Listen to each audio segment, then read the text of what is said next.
votre appli, elle est par exemple sur une ancienne version de Jalios, je prends un CMS au hasard, mais est-ce qu'elle va pouvoir bénéficier de tous les avantages du cloud public?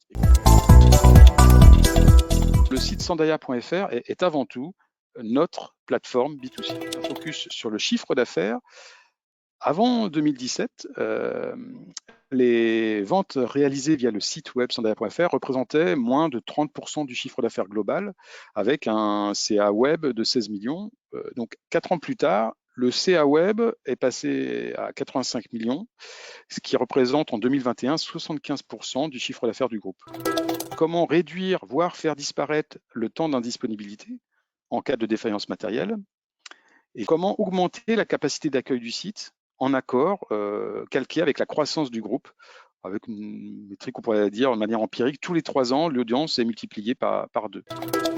Le passage en fait à une archi distribuée, en fait, ça signifie pas paradoxalement une amélioration obligatoire des performances. C'est pas parce qu'on a plusieurs serveurs que d'un coup ça va plus vite.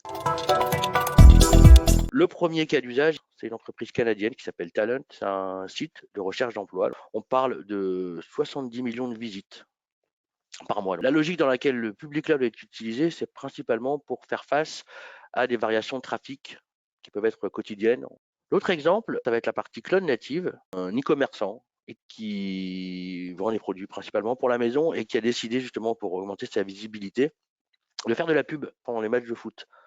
Et du coup, ce site qui avait à peu près 10 000 visiteurs en nominal pendant cette période, avec les achats d'espaces publicitaires, pouvait multiplier par 4. En prévoyant en fait cette augmentation de trafic vraiment brutale sur une période très très courte, il y a une période de refonte en fait d'architecture et il a adopté donc depuis maintenant plusieurs mois notre offre de service manager Kubernetes.